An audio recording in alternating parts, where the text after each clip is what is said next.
Manolotra ny arahaba sy mirary soa anao mpiaindray tafahoana soa amin'izao fiarahana mianatra ny tenin'Andriamanitra izao. Mbola ao anatin'ilay lohahevitra hoe isika miara-dia amin'i Kristy isika amin'izao fotoana izao, ary hiditra eo amin'ny andro fahatelo iarahantsika manaraka izany lohahevitra izany. Lohahevitra hafa indray no resantsika androany, lohahevitra mety ahafaly, mety ahasosotra, mety ampalahelo koa kanefa ny hirariana dia izao ho lohahevitra hitondra fahazavantsaina, fahalalana, misimisy kokoa anao ny amin'ny momba an'Andriamanitra sy ny fitiavan'Andriamanitra izany. Mialohan'ny andiniantsika izany dia andeha hiara hivavaka isika. Misaotra anao Andriamanitra fa afaka indray mbola miaraka amin'ireto mpiaino ireto, mamokatra ny teninao, miara-mianatra ao anatin'ny fotoana fohy ny amin'izany teny fahamarinana izany. Resaka ny amin'ity lohahevitra ity izay androany, aoka ianao no hiaraka aminay amin'ny alalan'ilay fanahy masina.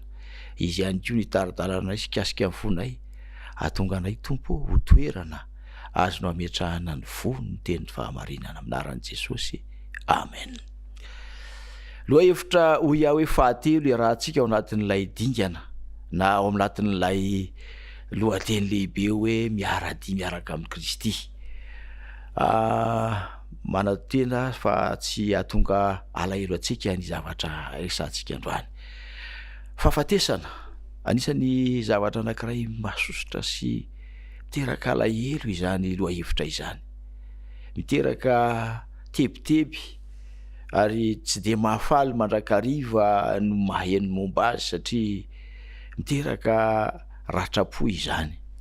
Androany isika nefa dia aka lohahevitra anankiray izay mety vaovao misofina kanefa tena zava-dehibe. Ny lohateny dia hoe ilay fahafatesana tena ny ilaina indrindra. Fahafatesana tena ilaina indrindra. Inona no ambara amin'izany? Inona no zavatra soratana sy voaseho anatin'izany lohahevitra izany? Voasoratra ao amin'ny Soratra Masina fa fahafatesana no tambon'ny ota. Izany hoe raha izay an-dalan-teny izay no vakiana, izay Romanina 7:17 izay, dia mazava izany fa ny fahafatesana dia tarazan'ny tamby na adika koa hoe karama, vokatry ny fahadisoana vita, vokatry ny ota izay misy eo amin'ny fiainan'ny zanak'olombelona. Ota mety nataon'ny tena, mety koa ota izay tsy nataon'ny tena fa nolovaina fotsiny ihany satria efa nanotany olona. Izany teny izany dia tohizana ihany koa amin'ny Soratra Masina amin'ilay an-dalan-teny hita ao amin'ny Joba 4:1 manao hoe ary ny olona tera-behivavy dia vitsy andro sady votom-pahoriana. Milaza ny amin'ny fetra sy ny fiainana ananantsika zanak'olombelona izany. Izany rehetra izany anefa dia vokatry n'ilay fanambarana voalaza ao amin'ny Romanina 7:17 manao hoe fa samy efa nanota izy rehetra ka tsy manana voninahitra avy amin'Andriamanitra.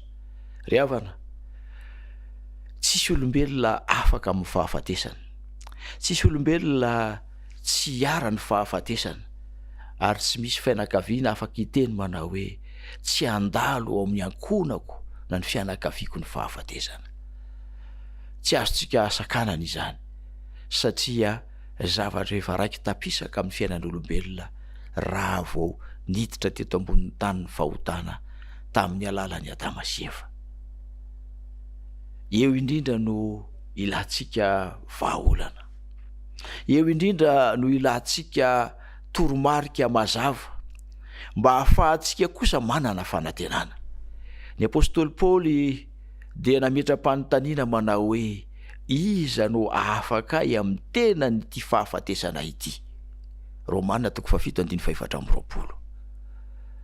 Tsapan'ny apôstôly Paoly izany fa zavatra sarotra ny fahafatesana ary marary ny fahafatesana, ka dia nametra-panontaniana izy, iza no afaka amin'ny tena nyity fahafatesana ity.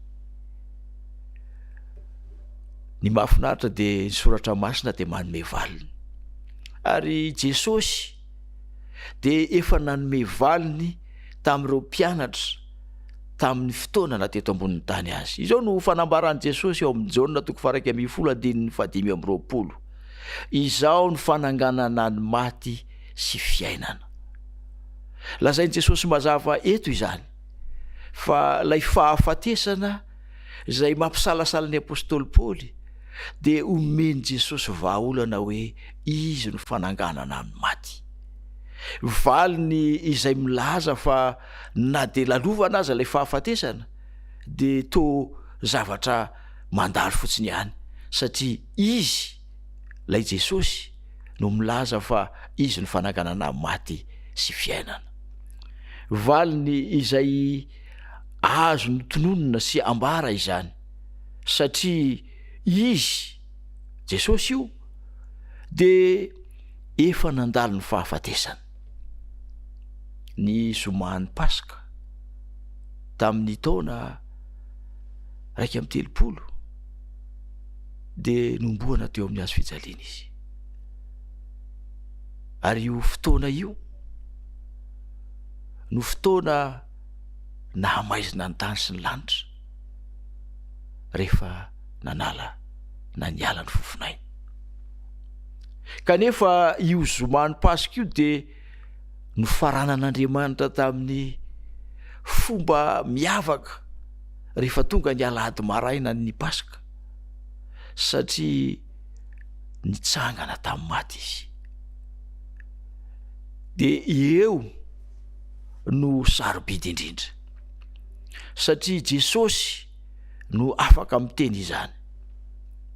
Izy ilay efa maty nefa velona indray araka voalazan'ny Apokalipsy 2:17. Lay efa maty nefa velona indray. Izy no miteny izany. Rehefa malala eto zany dia misy fahafatesana nolalovany ary nolalovany hitondra fiainana. Nahoana ho ianao manambara ity teny ity ny apôstôly Paoly ao amin'ny Hébreux 2:4. Hébreux 2:4. Izao no fanambarana. Satria manana nofo amandra ny zaza dia mba nandray izany koa izy mba andringanany amin'ny fahafatesany lay manana ny herin'ny fahafatesana dia ny devoly. Ao anatin'izay andalan-teny izay ry hava malala dia amboarina sy azavain'ny apôstôly Paoly mazava amintsika fa manana nofo isika olombelona, manana raha mikoriana isika, ary izay nofo amandra izay dia noraisin'i Jesosy fony izy tety ambonin'ny tany, noraisin'ilay Andriamanitra tonga nofo tety ambonin'ny tany. Ary io nofo amandra io dia niatra taminy nitondra azo tamin'ny fahafatesana teo amin'ny hazo fijaliana. Ary dia hoy ilay fanambarana, andringanany amin'ny fahafatesany lay manana ny herin'ny fahafatesana dia ny devoly. Inona ny vokatra izany famonjena lehibe nataon'izany? Izao ny valiny.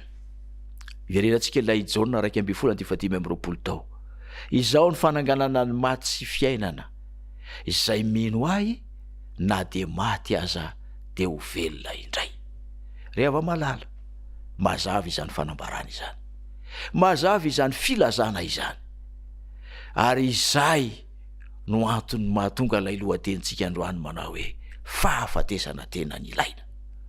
Raha tsy maty zany Jesosy dia tsy afaka manana fahefana izy andringana ny fahafatesana ho an'ny olombelona, ary dia izay no antony nahafatesany.